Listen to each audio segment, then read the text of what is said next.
ये बंदा जो अरेस्ट हुआ आज, ये फजलुर रहमान का राइट हैंड है, ये भी फुजला है, गंद है, यानी कि मैं साबित करूंगा, वीडियो देखें आप। शराब में आप अगर मछली को डाल दें फिर सिरका बन जाएगा, फिर ये शराब नहीं रहेगी और वो जायज़ हो जाएगा, ये जायज़ हो गया। जी हाँ, ये जाहिल अपने आप को मौलाना कहलाता है और कहता है कि मछली शराब में डाल दो तो वो सिरका बन जाती है। वाह अरे तेरी साइंसें हैं। पहले ये लोग, ये वही लोग हैं जो पहले कहते थे कि चीनी डाल देने से सिरका बन जाता है, तो जबकि ऐसा कुछ भी नहीं होता। शराब शराब ही रहती है और सिरका तो बिल्कुल उसकी केमिस्ट्री डिफरेंट है। और ये लोग ऐसे जाहिल हैं क्योंकि ये शराब पीते हैं, ये मछली ऐसे डाल के ये गटागट लगाता है, ये फजलुर रहमान भी और ये भी। या पहले चीनी डालते थे ये लोग, फिर लोग बड़ा बोले कि जी चीनी डालने से तो कोई चेंजेस नहीं आती, वो तो शराब ही रहती है। तो अब इन्होंने मछली डालनी शुरू कर दी है। इन्होंने बाहर इंग्लैंड में आए होंगे ना, तो वहाँ मछली के ऊपर ना वो सिरका डालते हैं। ये समझते हैं कि वो प्यारी प्यारी बोतलें होती हैं, वो समझते हैं ये शराब की बोतल डाली है तो सिरका बन गया यार। ये मैजिक समझते हैं, ये जाहिल इंसान।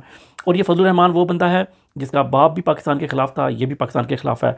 और इसने कहा है, क्योंकि अब ये लोग 23 मार्च के करीब ये सारा कुछ क्यों कर रहे हैं, क्योंकि पाकिस्तान में तमाम इस्लामी ममालिक वज़ीर ख़ारजा की जो कॉन्फ्रेंस है वो होने वाली है, और 23 मार्च वाले दिन जो है वो सऊदी अरब का जो प्रिंस है, क्राउन प्रिंस, वो भी आ रहा है। तो इस सब को डिसरप्ट करने के लिए और अमेरिका और बरतानिया को खुश करने के लिए ये सारा ड्रामा रचाया जा रहा है।